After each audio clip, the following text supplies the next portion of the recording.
اپنے صحابہ کے دل میں عبادت کا جذبہ پیدا کرنے کے لیے آقائے کریم رؤوف الرحیم صلی اللہ تعالی علیہ وسلم ان کے درمیان رمضان المبارک کی برکتیں بیان کرتے، رمضان شریف کی فضیلتیں بیان کرتے، رمضان المبارک کی اہمیت بیان کرتے۔ ایک مرتبہ اللہ کے محبوب مصطفیٰ جان رحمت صلی اللہ علیہ وسلم فرماتے ہیں، اے میرے صحابہ، اب تم پر ایک ایسا مہینہ جلوگر ہونے والا ہے کہ جس کی پہلی رات کی شان یہ ہے، جس کی پہلی رات کا مقام اور مرتبہ یہ ہے کہ جب ماہ رمضان کی پہلی رات آتی ہے تو آسمانوں کے دروازے کھول دیے جاتے ہیں، جنت کے دروازے کھول دیے جاتے ہیں، جہنم کے دروازے بند کر دیے جاتے ہیں، اور عرش کے نیچے سے ایک ہوا چلتی ہے، اور وہ ہوا جب رحمت کی ہوا چلتی ہے تو اللہ اس رات اپنے بندوں کو پیار کی نظر سے دیکھتا ہے، محبت کی نظر سے دیکھتا ہے، اور اللہ کی محبت کی نظر جس بندے پر پڑ جاتی ہے اللہ اس پر جہنم کی آگ کو حرام فرما دیتا ہے۔ میرے آقا صلی اللہ علیہ وسلم کے دیوانوں، وہ مہینہ آنے والا ہے، وہ رات آنے والی ہے، وہ شب آنے والی ہے جس رات اللہ اپنے بندوں کو محبت کی نظر سے دیکھے گا، پیار کی نظر سے دیکھے گا، الفت کی نظر سے دیکھے گا۔ میرے پیارے آقا صلی اللہ علیہ وسلم کے پیارے دیوانوں، آپ اندازہ کریں کتنا وہ مقدس بندہ ہے، وہ بندہ مقدر کا سکندر ہے جس کے وجود پر میرے اللہ کی نگاہ رحمت پڑ جائے، میرے کریم کی نگاہ رحمت پڑ جائے۔ ہم کس کس کی نگاہ کے طالب ہوتے ہیں، ہم کس کس کی توجہ کے طالب ہوتے ہیں۔ ہم سوچتے ہیں کہ پیر صاحب کی نگاہ پڑ جائے گی تو میرا بیڑا پار ہو جائے گا، یقیناً پیر صاحب کی نظر بڑی قیمتی ہے۔ دیوان شاہ بابا کی نظر پڑ جائے گی تو میری تقدیر بدل جائے گی، یقیناً اللہ کا ولی بڑی شان والا ہے۔ غوث پاک کی نظر پڑ جائے گی تو میرا بیڑا پار ہو جائے گا۔ اندازہ تو کریں جس پر اللہ کی نگاہ رحمت پڑ جائے، اور وہ رمضان شریف کی پہلی رات میں ہوتا ہے کہ اللہ اپنے بندوں کو پیار کی نظر سے دیکھتا ہے، اللہ اپنے بندوں کو محبت کی نظر سے دیکھتا ہے، اور خدا کی نگاہ رحمت جس پر پڑ گئی پھر اس کو جہنم کی آگ چھو نہیں سکتی، اس کو جہنم کی آگ جو ہے اس کو جلا نہیں سکتی۔ لیکن کتنے افسوس کی بات ہے، ماہ رمضان شریف کی ایسی برکت والی رحمتوں بھری رات آتی ہے، اور وہ پہلی رات آتی ہے، اور اس رات میں ہم کیا کر رہے ہوتے ہیں؟ اس رات میں ہمارا حال یہ ہوتا ہے کہ ہم ہوٹل پہ بیٹھ کر ٹائم پاس کر رہے ہوتے ہیں، اس وقت ہم گھروں کے اندر بیٹھے ہوتے ہیں اور وقت کو ضائع کر رہے ہوتے ہیں۔ اور اب تو حال یہ ہو گیا ہے کہ ساری چیزوں سے تعلق توڑ کر ہم نے سارے رشتے اپنے موبائل سے جوڑ لیے ہیں۔ اس وقت ہمارا سب سے قریبی رشتہ دار اگر کوئی ہے تو وہ اپنا موبائل ہے۔ یہ ہنسنے کی بات نہیں ہے، یہ بہت نقصان کی بات ہے۔ اس قدر قریبی رشتہ، ماں باپ سے بھی زیادہ قریبی رشتہ موبائل سے، باپ سے بھی قریبی رشتہ موبائل سے، بیوی سے بھی زیادہ قریبی رشتہ موبائل سے۔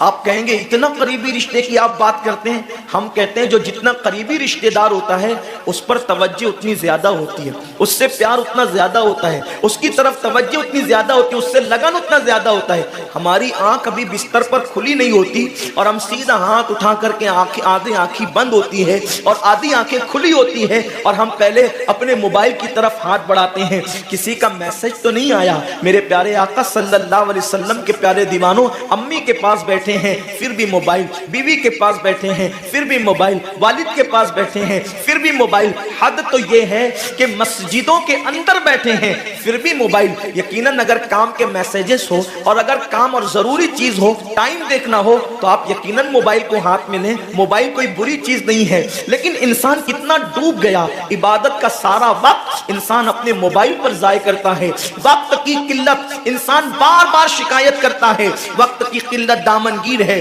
ٹائم میرے پاس نہیں ہے، وقت میرے پاس نہیں ہے، میں بہت مصروف ہو گیا ہوں، میں بہت بزی ہو گیا ہوں۔ لیکن اس کو دیکھو کہ رات کے 2-3 بجے تک کے آن لائن رہتا ہے بلا ضرورت۔ ضرورت ہے تو کوئی بات نہیں، بلا ضرورت۔ میرے آقا صلی اللہ علیہ وسلم کے دیوانوں، موت کی تلوار ہمارے سروں پہ لٹک رہی ہے اور ہمیں جلد سے جلد موت کی تیاری کرنا ہے۔ صوفیہ فرماتے ہیں جیسے سورج غروب ہونے والا ہوتا ہے تو کسان نظر سورج پر رکھتا ہے اور جلدی جلدی کام نپٹانے کی کوشش کرتا ہے، اس کو یاد ہے یہ بات، اس کے ذہن میں یہ بات کہ آج کا سورج غروب ہونے سے پہلے پہلے میں نے اپنے کام کو مکمل کر دینا ہے، تاکہ کل کا سورج طلوع ہونے کے بعد میں نے پھر بیج بو کر کے آگے کا کام کرنا ہے۔ میرے آقا صلی اللہ علیہ وسلم کے دیوانوں، وہ کسان اگر یہ سورج غروب ہوتے ہوتے مر گیا تو کل اس کا کام کوئی اور کر جائے گا، اس کا بیٹا بیج بوئے گا، اس کی بہو بیج بوئے گی، اس کی بیوی بیج بوئے گی، اس کے رشتہ دار بیج بوئیں گے۔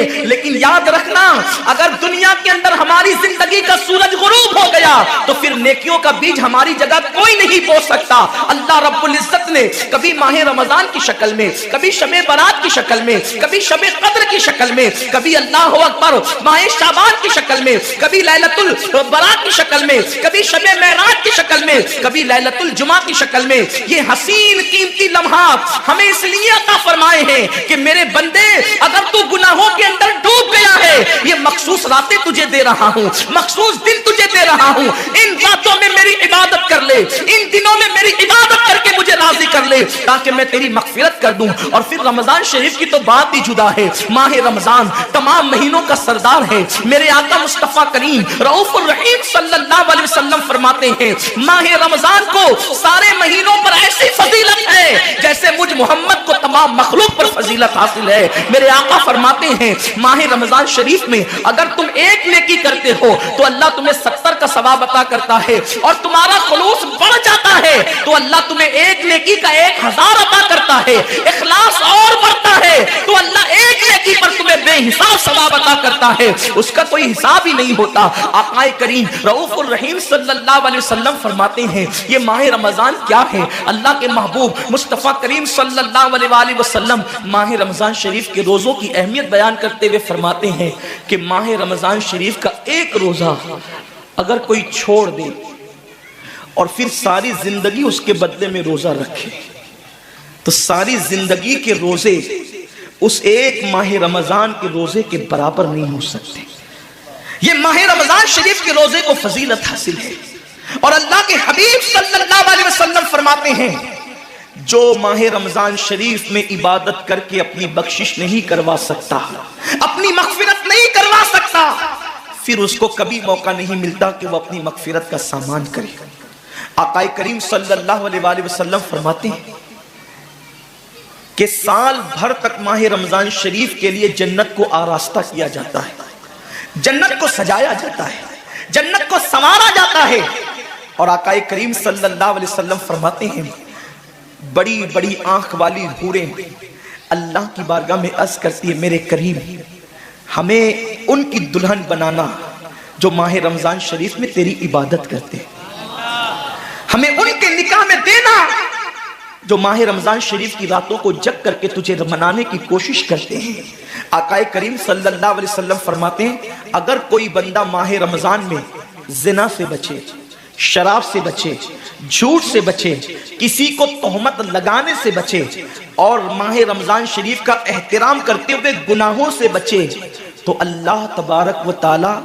ہر رات کے بدلے، رمضان شریف کی ہر رات کے بدلے 100 حوروں کے ساتھ اس کا نکاح فرمائے گا۔ یعنی 30 راتیں ہیں تو 100 حوروں کے ساتھ اس کا نکاح ہوگا۔ اور آقا کریم صلی اللہ علیہ وسلم فرماتے ہیں ماہ رمضان شریف کا احترام جو کرے اور احترام ماہ رمضان میں جو لغویات اور خرافات کو ترک کر دے، جو گناہوں کو چھوڑ دے، زنا کو، شراب کو، جھوٹ کو، بہتان تراشی کو چھوڑ دے، آقا فرماتے ہیں اس رمضان شریف کا احترام کرنے والے کے لیے اللہ نے جنت میں ایک ایسا محل بنایا ہے، اس محل کا حال یہ ہے کہ دنیا کے سارے اولین اور آخرین یعنی آدم سے لے کر آخری آنے والے تک، انسان تک، اگر سارے اس محل کے اندر داخل ہو جائے تو بھی اس محل کی اتنی ہی جگہ وہ لیں گے جتنی کی بکرے کی